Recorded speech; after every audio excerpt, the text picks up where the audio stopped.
to wannan video zan gwada maka in ka san kana da pressure dan Allah ka duba wannan video sai yana da ban tsoro sosai. Video ne da ke da ban mamaki, wanda ya kashe ma'aifinsa baban shi da ya kawo shi duniya dalili saboda yana so ya tara dukiya, yana so ya yi kuɗi, yana so ya samu abin duniya. Sadan Allah dan annabi da ka duba wannan video kai sharing wannan video saboda Allah da annabi ya so iyaye su fara kula da ƴaƴansu diyoyinsu. Daga diyanka ya fara shiga cikin wani lamari wani rayuwa ya kamata kai very careful, kai atara ka san me ke faruwa. Yasa shi zan gwada maka wannan video kai sharing wannan video saboda Allah ya je duniyar musulmai a gani yanzu yara matasa da ke neman kuɗi, kowane irin kuɗi su dai haramun halali ba ruwan su ne su samu kudi kawai dan bukatar su ya biya. Yasa gashi da wannan yaro mun kama shi yanzu aka na gwada muku bayan Allah da Allah ya toda asirin su. Bari samu wannan video ku duba da lokaci ba.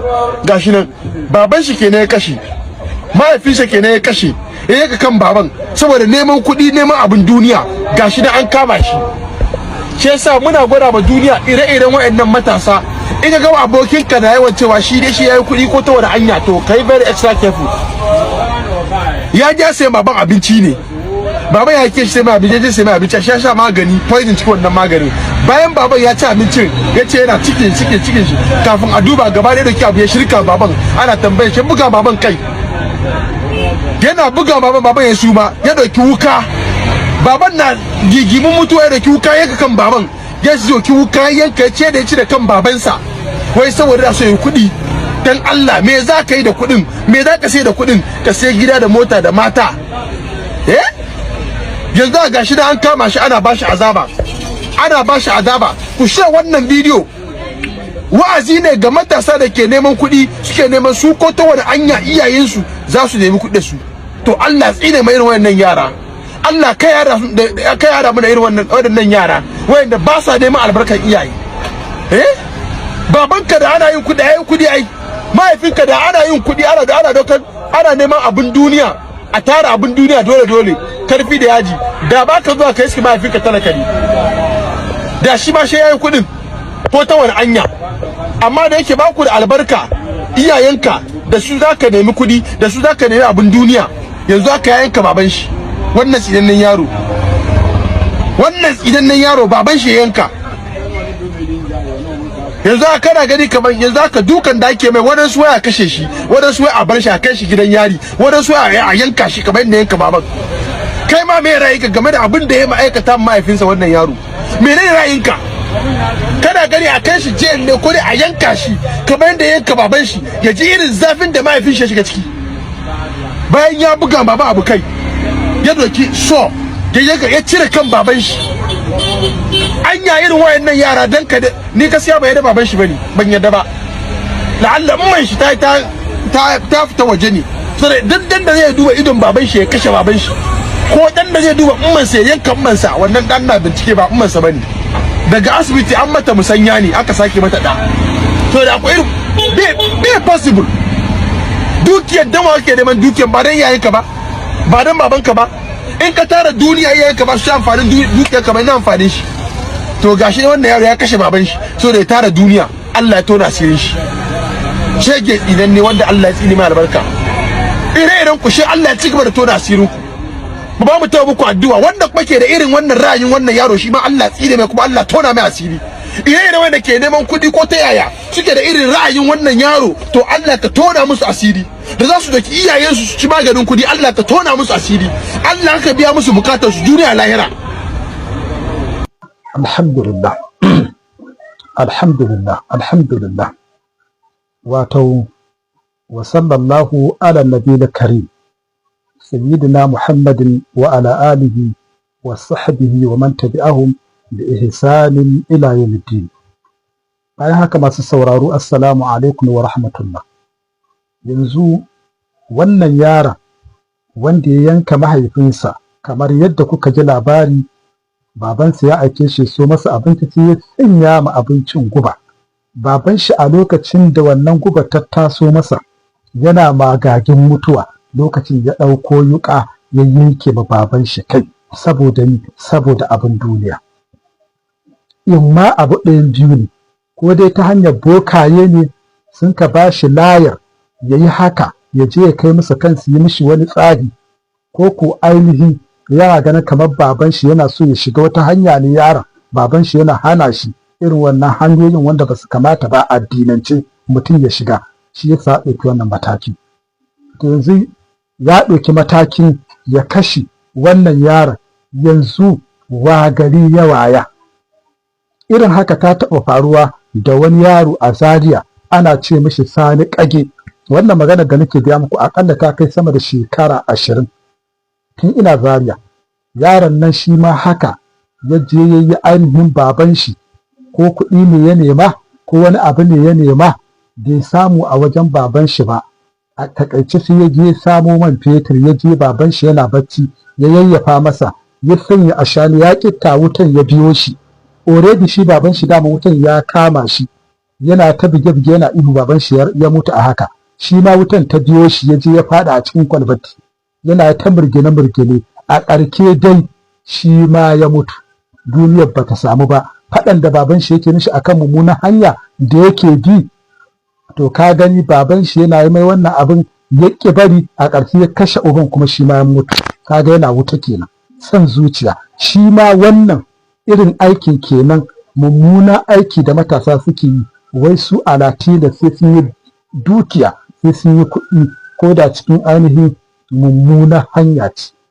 Ba sa kunya Allah, ba sa kunyar Annabi Muhammadu sallallahu alaihi wasallama, ba sa ganin kima addini su, ba sa ganin kiman musulunci kwata-kwata. Saboda haka kana bidiyawa za ka samu musulmi ne, wai haka ita ce hanyar da mutum zai bi ya samu wato kuɗi, shine dukiya. To kaga wannan bai kamata ba a ce mutum musulmi ya bi hanyoyin da za su kawo mai naƙasu a addininsa. Saboda haka kaga yanzu wannan shi ya faɗa cikin problem. Ka kashe babanka, ka yi kisan mummuni, kana wuta, domin subhanahu wa ta'ala Allahu yana cewa wa man yaqtil mu'minan muta'ammidan fajaza'uhu jahannamu khalidan fiha wa ghadiba Allahu alaihi wa la'anahu wa a'adda lahu azaban azima. Kaga wannan aya ta tabbata a kanka. Yanzu gashi wa gari ya waya, ka fada cikin problem, ka fada cikin rayuwa ta asara, iyaye, uba, mahaifi, ka iya danne shi ka yanka shi. Manzo Allah sallallahu alaihi wasallam ya yi gaskiya, karken duniya kenan, hubbud duniya wa hubbud darahim. San duniya da san abin duniya da san kuɗi shi ya kai bawa ya hallakar. Ka ga yanzu ka halakar da rayuwarka. Kuma wallahi har gobe akwai samari wanda suke tafka irin mummunan aiki irin wannan. Mutum ya je ya kashe karamar yarinya, ya je ya yanke mata farji, ko ya kashe babbar ya yanke mata mama, ya yanke mata farji, ko ya kashe namiji ya je ya yanke masa gaba, ya je ya yi duk gashi nan, ko ya farke ciki ya ɗibi wani abu wanda za a je a yi sirri da shi. Kuma wallahi duk boka ne shi yake zuga su irin haka. Bokayi wallahi sun taka rawa wajen ɓata al'umma da kafirta su da kisan kai. Shi yasa manzo Allah sallallahu alaihi wasallam ya ce man ataka hinan, dukkan wanda ya je wajen boka fasaddaqahu bima yaqulu, ya dinga gaskanta boka da abin da yake faɗa, faqad asharaka bima unzila ala nabi sallallahu alaihi wasallam, haƙiƙa yayi shirka, faqad kafara kuma ya kafirce ma abin da aka saukar ma annabi Muhammad sallallahu alaihi wasallam. Irin masu sihiri din nan, bokaye, manzo Allah sallallahu ya faɗa a hadisi, wanda yake aikata sihiri abin da a haddashi a sa takobi a fille kanshi. Saboda haka ga bokayen nan yanzu sun samu ɗaurin gindi, sun yi yawa a ƙasa, gwamnati babu ruwansu, illa boka tana da yawa. Ka ga kisan da kake ga ana yaɗawa, ta ɗauki a kashe mutum a ƙwaƙula idon shi, a kashe mutum a ɗauki zuciyar shi, a kashe mutum a ɗauki sefar shi, a kashe mutum a kwashi gaban shi, a kashe mace a ɗauki nonanta, a kashe mace a kwashi gabanta. Wannan duk aiki ne wanda bokaye suke sa wa'ansu maƙiya Allah, wanda ko ta halin kakafi sun samu abin duniya sun kwammace su kafirci, su je duniya su je su faɗa cikin azabar Allah. Da aka shi yasa bokaye kake gani yanzu kasuwarsa ta buɗe, tun daga matasa nan sun yi imani da su aikata munanan laifuka suke yi, suna ganin kamar babu komai. Yanzu shi yanzu wannan wanda ya aikata wannan aikin yanzu asarar duniya ba ta same shi ba, asarar lahira ba ta same shi ba. Uba mahaifi ka kashe shi, ka yanke kan shi, kuma ka je ka yi tsafi da shi wai don ka samu kuɗi, kuɗin su yi maka ne, rayuwar ƙwaya nawa ce.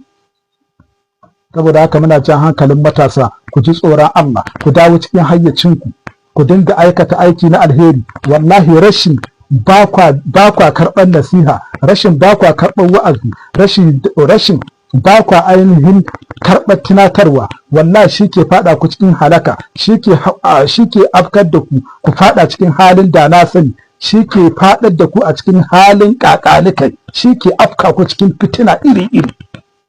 Inda kuna karɓar wa'azi, aikin ku ba zai zanto haka ba. Rashin karɓar wa'azi shi ya ja muku fitina. Don haka a ƙarke wallahi ku ji tsoron Allah, ku sani Allah guda ɗaya ne, kuma baya bacci, la ta'khudhuhu sinatun wala nawmun, gangaɗi baya ɗaukar Allah, balantana bacci. Saboda haka duk abin da mutum yake aikatawa da dare da rana da kowane lokaci da yamma da safiya daidai ne a wajen Allah. Domin Allah ka ba a ɓoye mishi, ko ka yi abu kace kana so ka ɓoye ma Allah, to ka yi aikin banza. Saboda haka a ji tsoron Allah, a sani Allah maɗaukakin sarki, wallahi duk abin da kake yana ganin ka. Saboda haka matasa, wallahi sun matallahi wannan ayyukan da kuke yi, kuna ƙwaruwar rayuwarku, kuna ƙwaruwar 'yan bayanku, kuna ƙwaruwar 'ya'yan da za ku haifa. Ba ku taimaki iyayenku ba, ba ku taimaki abokananku ba, ba ku taimaki al'ummar musulmi ba, kuma alfaharin da manzo Allah sallallahu zai yi da al'ummar shi ranar gobe kiyama, ba ku taimaki manzo Allah sallallahu alaihi wasallam ba. Dan manzo Allah ba zai yi alfahari da irin wannan ɗan iskan yara ba. Manzo Allah yana alfahari ne da al'umma ta ƙware, masu bin addinin shi, masu bin Qur'ani, masu bin sunna, masu bin karantarwar magabata. Amma kana zama ɗan iska, kana son zuciyarka, kana kai shi al'umma, ka zama kafi, ka je wajen boka ya baka layoyi wanda yake sun saba ma shari'a, ya yi maka wani abu saddabaru, ka zo ya nuna maka abubuwan da zaka kawo, ka je ka kawo jini, ka je ka kawo kaza, ka je ka kawo farar agwagwa, ka je ka kawo bakar kaza, ka je ka kawo bakar akuya, ka je ka kawo bakin rago, ka je ka kawo farar kaza. Ya kafirta ka kafirce, ka yi bai biyayya, ka kafirce ma addinin Annabi Muhammad sallallahu alaihi wasallam, ka zama mushriki kafir. Saboda haka wallahi matasa, duniya ta daina ruɗarku, bal tu'thiruna al-hayatad dunya, kun zaɓi ba haka ba, kun zaɓi rayuwar duniya, wal akhiratu khairun wa abqa, amma lahira ta fi alkhairi, lahira ta fi wanzuwa, lahira ta fi alkhairi, lahira ta fi wanzuwa, lahira ita ce mai tabbata.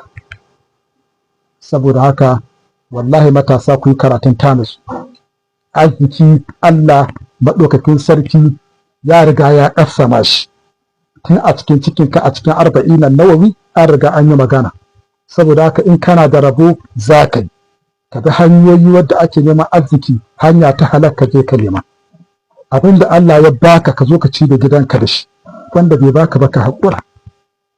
Ila akwai tanadin da Allah ke ma sai ranar gobe kiyama, amma ka ce kai arziki sai ka kauce ma hanya Allah, ka je ka yi shirka ko ka yi kafirci, sannan za ka je ka nemi arzikin, kila kana cikin nama ka waɗa ka mutu, ka je ka faɗa azaba mara ƙarfi. Allah ya sauƙi, Allah ya rufa mana asiri duniya da lahira, daidan mu Allah ya ba mu lada, kurakuran mu Allah ya ce mana.